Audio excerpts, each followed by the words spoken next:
정문 앞으로 많은 시민들이 모여들었습니다. 그리고 취재진이 새벽 6시부터 나와 있었는데 조금 전 새벽 7시까지도 많은 시민들이 KM 플레이어 시리아 시위를 이어갔습니다. 그런데 아침 7시부터 경찰이 출근길 교통소통을 이유로 도로를 통제하고 인도위로 시위대를 이동시키기 시작했습니다. 시민들은 강제 해산이라며 크게 반발했습니다. 취재진도 상황을 지켜봤는데요. 차량 소통을 먼저 시민들에게 이동하라고 하면서 몸싸움을 빚기도 했습니다. 경찰이 4,000명 규모로 시민들이 모였습니다. 이곳 국회대로를 빼곡하게 메울 정도로 모였었는데요. 시리아 미디 음량 50%. 의결되고 윤석열 대통령이 국무회의에서 의결하면서 점차 시위대도 해산했습니다. 소리 안 나오니. 이후에도 시민들은 형아 손목 아파. 사태를 책임지고 물러나야 한다며 시위를 이어갔습니다. 스피커랑 연결됐니? 지금 모두 철수한 상황인가요? 네, 그렇습니다. 앞서 자정을전으로 군용 헬리콥터에 탄 계엄군들이 대거 국회 안으로 착륙했습니다. 그리고 국회 건물 내부로 진입을 하려고 하면서 국회 보좌진들과 충돌을 빚기도 했습니다. 특히 소리 안 나니? 나 짜증나네. 보좌진들은 의자와 책상 등으로 막아서기도 했습니다. 특히 피어난 한 줄기 빛 그자가 숨을 쉬며 세상 속으로 lift 한백한 내기 바람 타고 흩날려 이 순간 모든 게 날아올라 higher Feel the vibe, it's alive 글자 같은 주듯 안녕하십니까. 떠오르는 나의 뜻 내 영혼을 담아낸 이 한백속에 모든 것이 날아가 자유롭게 잉크가 번지듯 꿈이 번져 내 마음의 울림이 글자 속에 얹혀 종이 위를 떠나 푸른 하늘에 닿아 그 한 글자가 살아 숨쉬며 날아가 아침 인사드립니다.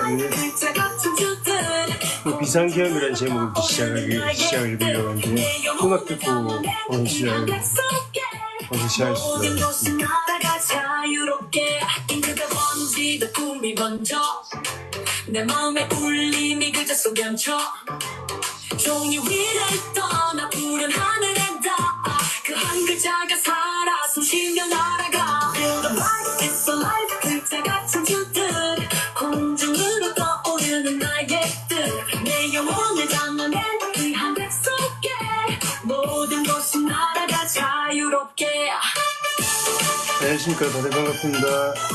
여기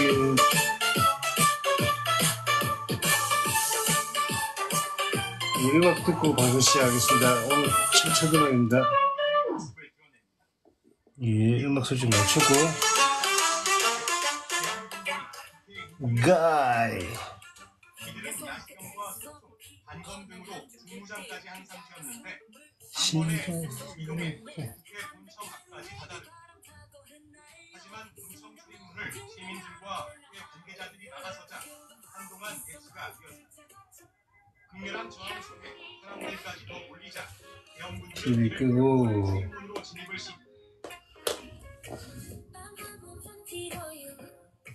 어저께 비상계엄 있었던 거 아십니까? 저 밤새도록 그거 보고 있었는데 장난 아니더라고요. 저는 첫 번째 비상계엄은 제가 3살 때였습니다. 81년도죠. 그때 비상계엄이 일어났었는데 반갑습니다. 청명씨 불안님 반갑습니다. 근데 그때는 뭐 아무것도 몰랐죠. 어렸으니까. 한참 뒤에 내가 3살 때 이제 그 비상계엄이 있었다는 걸 알게 되는데 그때는 무슨 일이 있었죠 그때? 혹시 아시는 분 계신가요?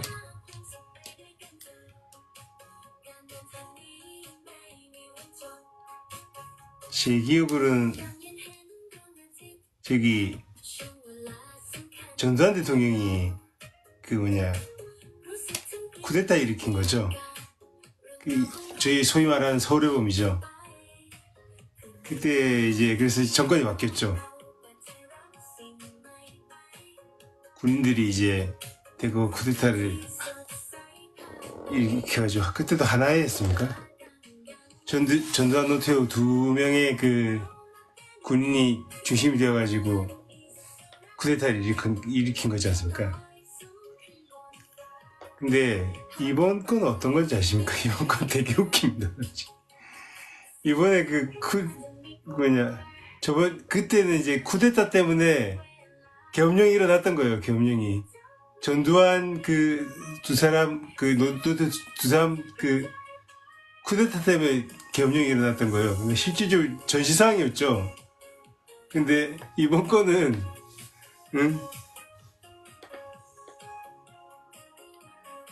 탄핵 사유가 나의 지인들을 많이 탄핵시키고 나의 예산을 승인해주지 않는 게 비상계엄 이유였어요. 되게 재밌지 않습니까? 말이 안 되는 거거든요, 이거는. 왜 말이 안 되냐면, 비상계엄에는 원래 원칙이 있어요. 어떤 원칙이냐고 하면, 법적인 원칙이 있겠죠. 어떨 때 된다. 누가 할 수 있다. 어떻게 할 수 있다라는 세 가지 간략하게 나눠서 법칙이 있어요. 근데 첫 번째는 뭐죠? 첫 번째는 어떨 때 할 수 있다. 이게 어떨 때 할 수 있겠습니까?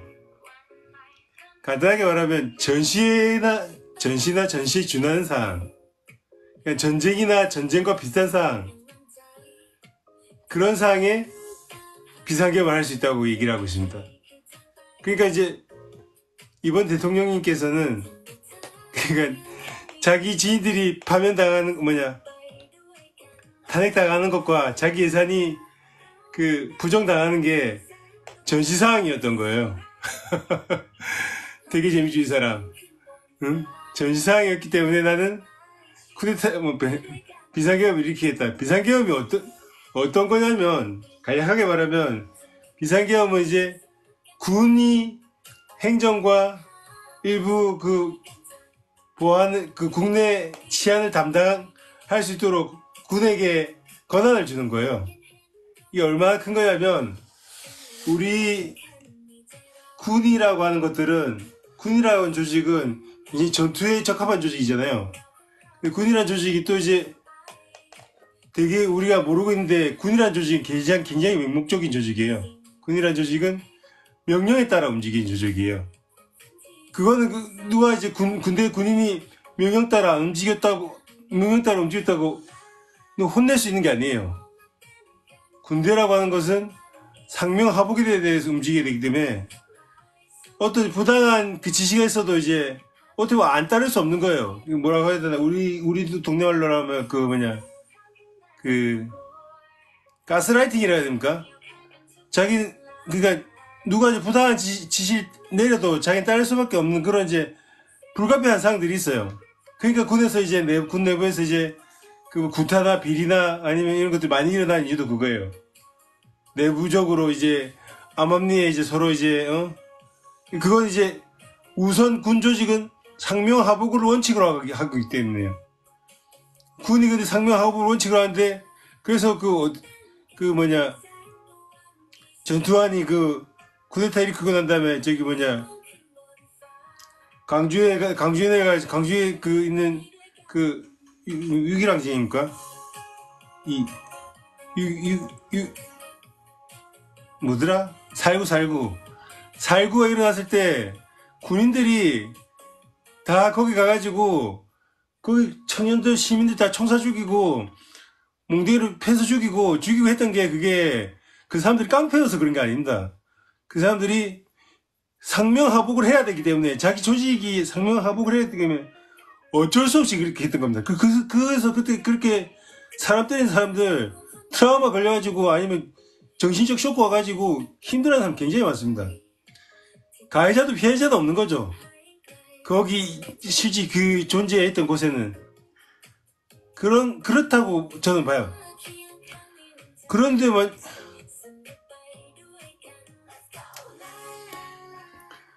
그렇다고 봐야 되는데 만약에 지금 그런 군 조직들을 데리고 이제 비상계엄을 해가지고 치안을 담당한다. 어떻게 되겠습니까? 장난 아니겠죠? 정부는 원하는 대로 할 수 있을 거예요.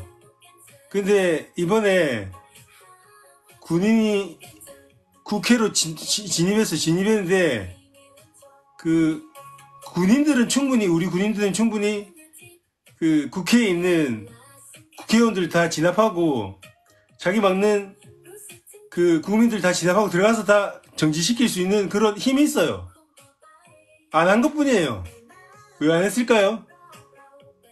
그때와 지금과는 사정이 다르단 거예요. 그때는 그래도 이제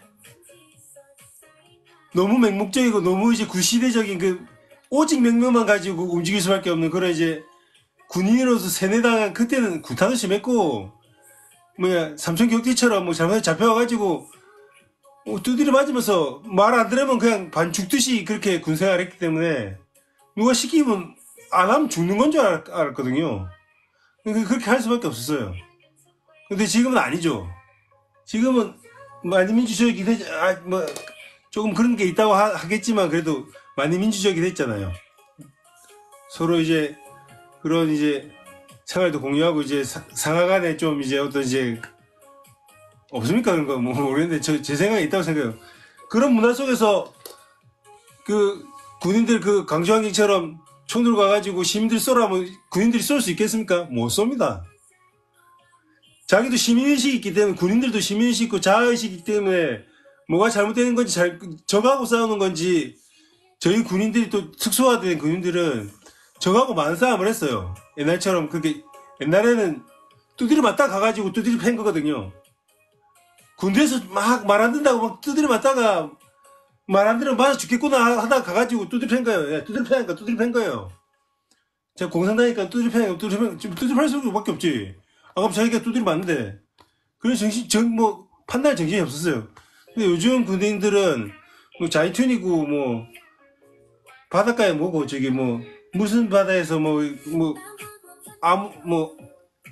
인질 구하고 그런 것들을 많이 하잖아요.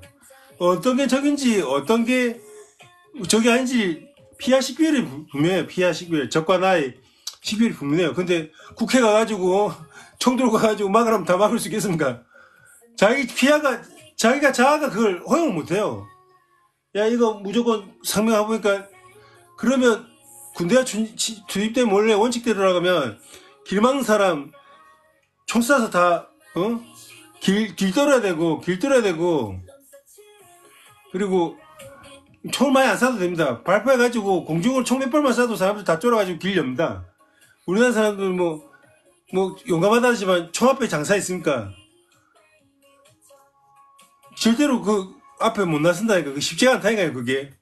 무기 앞에서. 우크라이나 사람들은 러시아 사람들 침투하는데 외국심이 없어가지고 그냥, 막으면 되지. 몸으로 막으면 되지. 몸으로 막을 수 있는 게 아니에요, 그거는. 그런데, 이번에 가는데, 실질적으로 군인들이 준비하고 있다가 막았는데 하나도 못 막았어요. 시민들이 나와가지고 막 밀어내니까, 시민들이 밀고 때리는데, 아무것도 못하고 자기도 이제 몸싸움 하면서 있는 거예요, 몸싸움 하면서. 장비는 완전 화려하게, 적외선 망원경 그런 거 하고, 머리에 두르고 왔어요. 장난, 우리 야간 식별하는 그런 이제 장비들 머리 끼고, 그 야간 식별하는 장비 왜 끼고 하는지 모르겠어. 끼고, 온몸에 단검, 특공부대들은 권총 주잖아, 권총, 소총, 다 들고 와가지고 총도 한번 못 쏘더라고. 그게 말이 되나, 그게? 군인들이 그렇게 침투했다는 거는, 군인들이 작전에 침투할 때, 산에서 급할 때 3만 줘요. 총 안 줘요. 총 꺼내는 게 쉬운 일이 아니에요. 총 전부 다 총기 보관함에 있어가지고 아무나 꺼내서 쓸 수 없어요. 쓰려면 도장 찍고 사인하고 절차가 굉장히 많아요. 총알도 쉽게 안 나가요. 총알 나오면 엄청 어려워요. 다 도장 찍어가지고 찢어졌는지 안 찢어졌는지 다 확인하고 총알 쏘는지 안 쏘는지 다 확인해가지고 그렇게 해가지고 가져가요. 총알 단 한 발이라도 없어지면 군대는 총알이 있었다 없었다 하는 걸 파악할 수 있는 그런 조직들이에요. 군대 총알이 얼마나 많겠습니까? 한 명당 총알 얼마나 쓰겠습니까? 사격할 때는 쓰겠죠, 하지만 한 명당 할당된 총알이 얼마나 많겠습니까? 그걸 다 이제 카운터하는 게 군대예요. 근데 총 들고 왔어요. 응? 그러면 쉽게 나온 거 같겠어요? 그걸 결정해가지고 총을 가지고 들어오기까지가 장난이 아니었다는 거죠. 근데 그걸 들고 와서 이제 몸싸움하고 있어. 총 들고 가서 몸싸움하고 있어. 말이 돼, 그게? 말이 안 되는 거예요, 그거는. 무슨 말씀인지 알겠습니까? 잠깐 음악 한번 듣고 시작하겠습니다.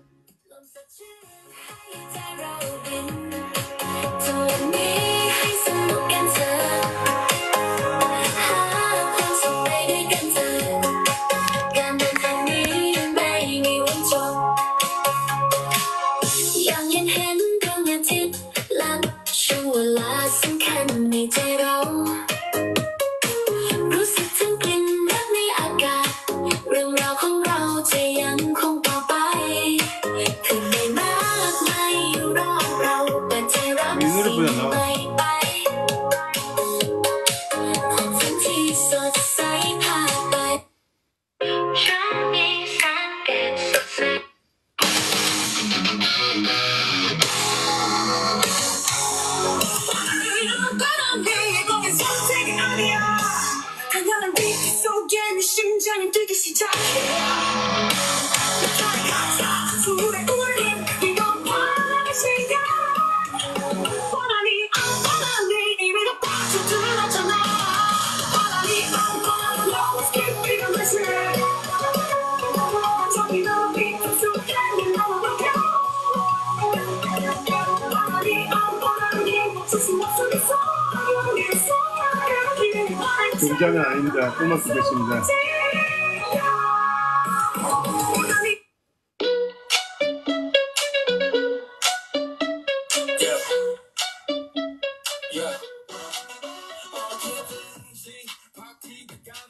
다시 한번 얘기 시작하겠습니다.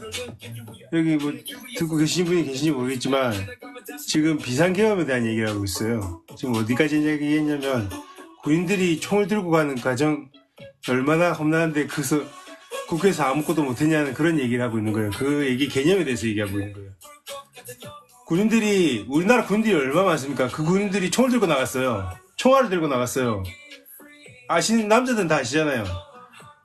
우리 군대는 총알 하나만 없어져도 그 총알 하나 없어진 걸 알아야 되는 그런 조직들이잖아요.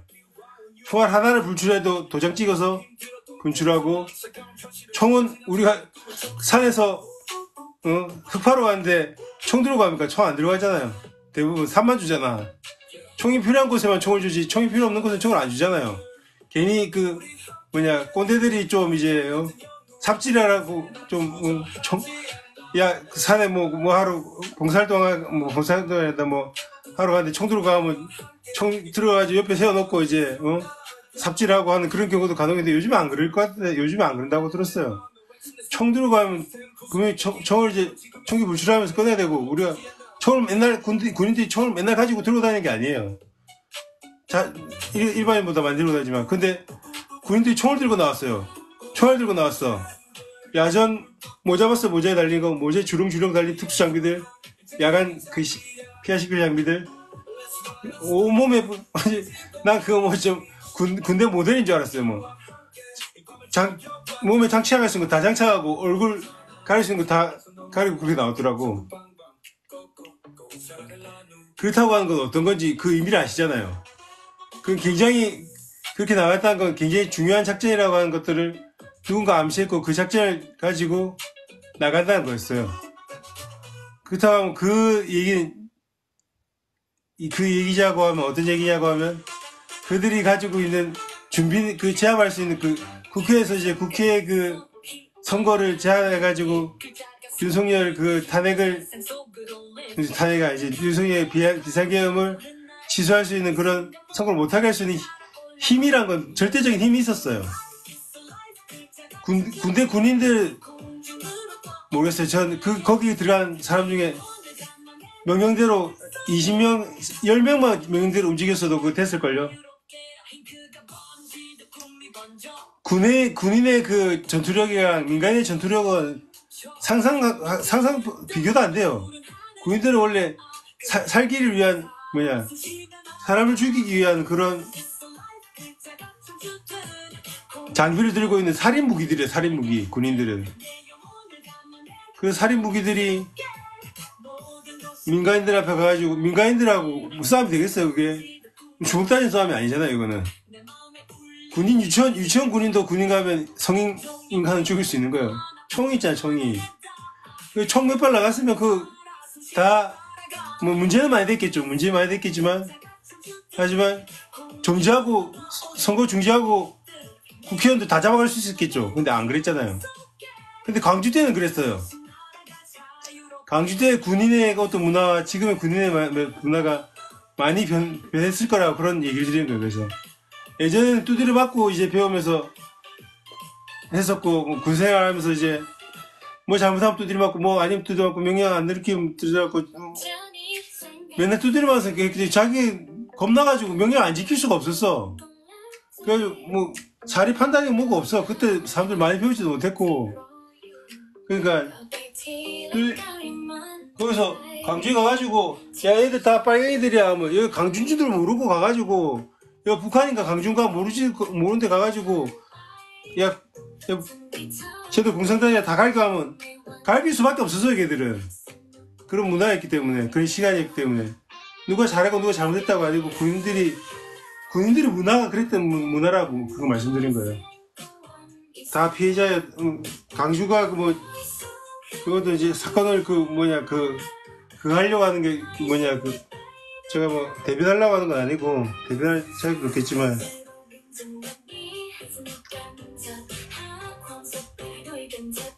바람이 엄청 많이 부는데 그렇다고 하는 거 얘기 드리는 거고 요번에는 이제 군인들이 근데 요즘 군인들은 PR을 잘 알기 때문에 PR을 10분 줄 알아요. 요즘 군인들은 그렇기 때문에 할 수 없겠죠. 그것 때문에 계엄이 실패한 거예요. 제 생각엔 그런 이제 이번 계엄의 실패 허리는 윤석열이 경험은 4.19 때 어떤 그런 경험을 상상하고 그렇게 군인도 움직이고 시민들도 그렇게 움직일 거라고 하는 그런 착각 때문에 그렇게 되지 않았을까 하는 그런 생각이 듭니다. 제 생각이 틀렸다면 어쩔 수 없고요. 그렇게 한번 생각해 보자고요. 그런 취지에서 한번 영상 한번 찍어봤습니다. 즐거운 하루 되십시오.